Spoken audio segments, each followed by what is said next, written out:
Hey everyone, my name is Stas, and today I'm going to tell you about the plot of the 2024 movie called Smile 2, which continues to develop the creepy story from the first part that came out in 2022. Hello? Gemma hates you, Skye. No, please, Gemma, no.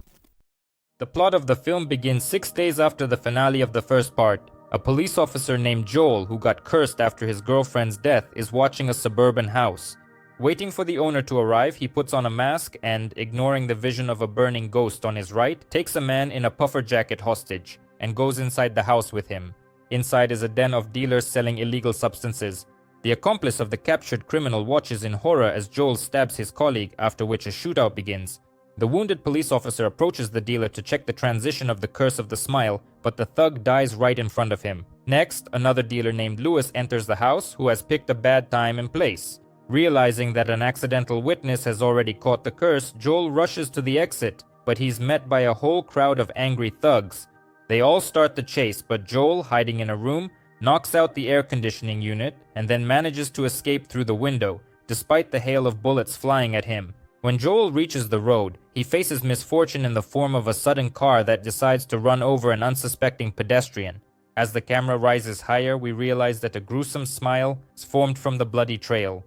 Next, the plot takes us to New York, where singer Skye is performing on a popular show. After the accident in which her boyfriend Paul died, she spent a whole year in rehab, recovering from her harmful addiction to drugs. At the moment, she feels good and is ready to make a big comeback with a new program. After the show, the singer, along with her mother Elizabeth and assistant Joshua, heads to rehearse a dance number for the upcoming concert. During one awkward move, her back goes out. It seems like the aftermath of the accident is still taking its toll. Are you okay? What happened? Are you hurt? In front of the mirror, the girl examines her terrible scars and then decides to take a strong painkiller.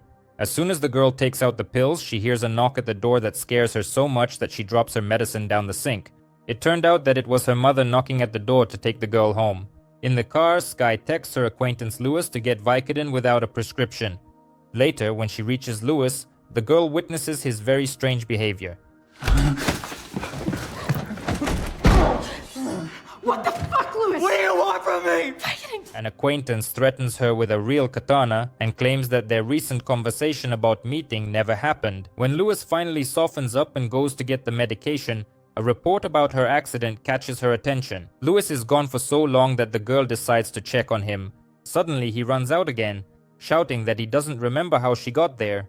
A moment later, his gaze is fixed on the empty ceiling. He screams again, the scream turns into a cough, and then the man just stops breathing. Suddenly, he comes to and starts smiling strangely. Getting up, Lewis takes a plate from the barbell and, not taking his eyes off the frightened Skye, starts hitting himself in the face with it.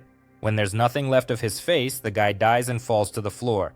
The girl decides to call the police, but as soon as she remembers that there's a lot of drugs here, she changes her mind. Since this shady story could negatively impact her career, she decides to get as far away as possible. At home, Skye imagines seeing Lewis.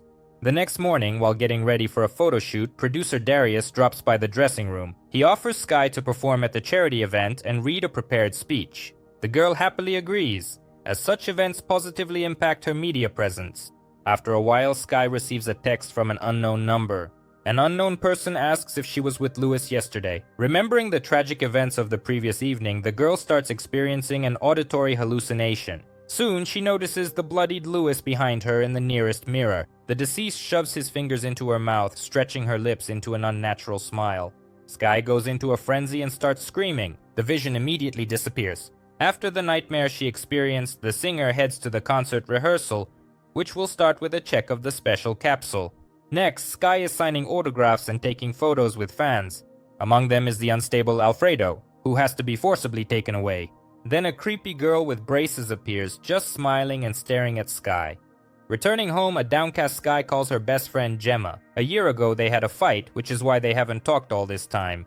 After the conversation, the girl decides to talk in person. While waiting for her friend, the singer plays the piano when suddenly she hears the sound of breaking glass. While picking up the shards of the bottle, Skye notices a t-shirt with her autograph on the floor. She signed a similar one for Alfredo. Later, the girl notices the rest of the fans' clothes.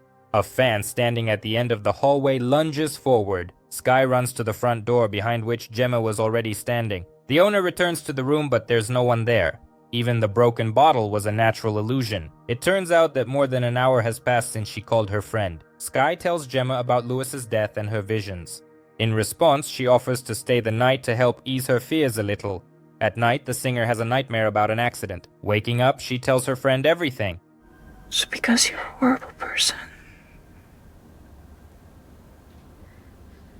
Gemma says that Skye deserves all of this and starts to smile strangely. When her face is illuminated by the headlights, the girl falls off the bed. Suddenly, the singer notices that morning has already come and Gemma has made coffee. Skye, trying to make sense of what's happening, starts to be late for rehearsal. Arriving at the concert hall, Skye starts her warm-up. During the rehearsal, she imagines the floor is disappearing. Out of fear, the girl stumbles and falls, breaking her leg in the same spot as before. As she starts screaming in pain, the music stops. As it turns out, all of this was just in her head. Skye first thinks about the people around her, but the choreographer firmly states that no one pushed her. Returning to the dressing room, the singer sees a smiling Joshua coming out of there. Inside, the girl encounters a fierce mess.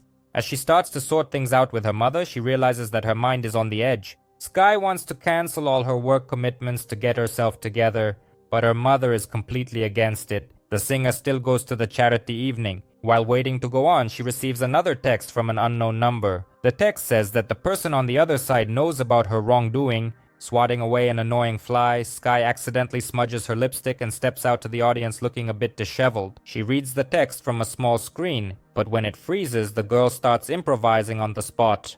Skye shares that for young artists, success often goes hand in hand with vices that help relieve the stress from constant overwork and the negative aspects of fame.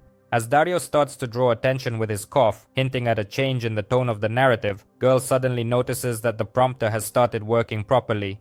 As she finishes reading the text, she invites a guest on stage, who turns out to be her deceased boyfriend Paul. Skye goes into a frenzy thinking that this is all a bad prank, but then she actually sees the real Paul sitting at a table. Dressed in a beautiful white suit, with a frightening smile on his face, he starts walking towards her. She closes her eyes, reminding herself that this is all an illusion, and in a moment it will all pass. But as soon as the organizer tries to take her away, Skye sees the corpse again, which prompts her to push the woman off the stage onto the table. Realizing that the evening is ruined, the girl quickly leaves the scene. At home, she receives a new text from the same mysterious person. The stranger claims that she is in a dangerous situation and that he is the only one who can help her. The interlocutor suggests a real meeting and then sends a video filmed by a guy who went through the same thing she did. After watching it, Skye starts seeing the ghost of Lewis again. After that, she decides that she really could use any help right now. The girl arrives at the designated bar, where a man named Morris is already waiting for her. It turned out that he was the medic who removed Lewis's body. The man shared that he accidentally found the deceased's phone, which is how he got in touch with Skye. Morris starts explaining what's happening to her. She picked up a parasite, some kind of mental entity that takes over the host's mind with one single goal: to kill. It's like a parasite that infects a host through their mind. In less than a week, it drives the host insane. The parasite is transmitted to anyone who witnesses the death of the infected. Morris's brother once died from this infection. Now Morris wants to save Skye and kill the parasite. The plan was pretty simple. Stop the girl's heart, wait for the parasite to leave her body, and then revive her. For the singer, such a proposal from a stranger seemed too risky. I don't even know you. I don't even know you. My name's Morris. I'm an ER nurse and Suddenly, in the bar, Skye is recognized by a random fan, so she has to hurriedly leave the place. Returning home, the girl decides to pack her things and leave the city. On her way out, Skye runs into her entire dance group. They smile silently, and then start walking towards the bewildered singer. As soon as Skye looks away, they all immediately move in closer. The girl decides to run, and the pursuers do too. In the living room, Skye comes across another group of creepy smiles. The mind hunters of the singer gradually surround her from all sides. Then they start grabbing her and throwing her around the room. The following seconds became very unpleasant for her, and the cherry on top was a hand shoved all the way into the mouth. Next, we see events from a year ago. Skye and Paul are driving in the car. A fierce argument breaks out over drugs, during which the girl makes the guy lose control, leading to a serious accident. The girl comes to on a hospital bed. Her mother was next to her, telling her that they found her unconscious on the floor. The singer wants to cancel her concert, but her mother reminds her that the stakes are too high to back out right now. A quarrel breaks out between them, during which the mother gets that signature smile. A woman shatters a mirror to get a sharp shard of glass, with which she begins to inflict violence upon herself. In a panic, Skye decides to escape from the room. when suddenly she discovers that shard in her hand. Looking around, the girl realizes that in her delirium she has stabbed her own mother. Hiding under her hoodie, the singer calmly walks out. She is noticed by Joshua's assistant. Seeing the blood, the guy starts calling for help. Skye, using her acting skills, makes the guard come closer. A couple of moves, and now she has a service weapon in her hands, which becomes her ticket to the street. Stepping out of the building, Skye injures her foot and notices Jem. The singer, using the weapon and threats, takes a car from a random passerby. Jem decides to stay with her. Wrapping her leg in the car, Skye texts Morris to find out what to do to get out of this mess. The man gives her an address. On the road, the singer gets a call from a friend who's sitting half a meter away from her. Realizing that this is yet another trick on her mind, she picks up the phone. It turns out that it was her real friend who called, and the one behind the wheel is the offspring of a parasite. Fuck you! Let me the fuck out! Let me go! No one cares about you. With her eyes shut tight, Skye comes to on the driver's seat and barely manages to avoid another potential accident. After some time, Skye gets to an abandoned pizzeria, the same one that Morris pointed out. He explains that they'll need a big fridge for their plan, and there's one here. The medic takes her into a chamber where he asks her to change into a gown and lie down on the table. She needs to cool down and slow her pulse to the slowest rhythms possible. Morris promises to give her a special drug to stop her heart, and then he'll revive her with a defibrillator. The man gives her time to prepare and steps out. Lying on the table, Skye notices herself on the ceiling just after the accident. A creepy version of the girl falls from above and breaks the table. After that, she grabs her current self to finally take over her mind. As soon as the singer comes to, she immediately bites off the audacious fingers that dared to reward her with a smile. Grabbing the syringe, Skye injects herself with the substance, trying to end this nightmare as quickly as possible. This isn't real, Skye. But unfortunately, all the last moments turned out to be a deception. There was no syringe and no abandoned pizzeria. The monster hides Skye in a box, which turns out to be the very capsule from the beginning of the film. The singer finds herself on stage, where her performance is about to begin. The hall is packed, and in the front row stands her living mother. Skye starts to realize that the illusion has lasted much longer than just the last few minutes. In front of her on stage appears a smiling doppelganger who tears at the suit around her stomach. Next, the fingers reach the scar, from which a creature starts to emerge, growing bigger by the second. The monster reaches out its hands to the girl, trying to make her smile in the most unnatural way. The audience sees the singer lose consciousness and fall to the floor. Just a few seconds later, Skye stands with her back to the audience, then she turns around and everyone sees a wide smile on her face. The singer raises the microphone, but instead of speaking into it, she uses the device as a makeshift stake. Shoving the microphone into her skull through the eye socket in front of thousands of people, the already dead Skye condemns them all to total madness and the most unpleasant death. It seems that the parasite has managed to achieve its goal, namely, become a global threat to the entire population of the planet. What we have here is a pretty solid continuation of the first part. Smile 2 tries to improve on everything that was in the previous film. Given the pretty thrilling ending, we can assume that the third part could be even more epic and scarier. At the time of this recap, the movie has a rating of 6.9 on IMDB. How would you rate this film? Be sure to let us know in the comments. That brings us to the end of our video. Thank you all so much for watching.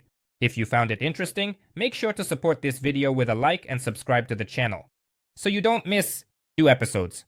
Well, that was Stas, who's already preparing a new recap for you. Stay healthy, watch only good movies, and play only good games. Good luck to everyone, and goodbye.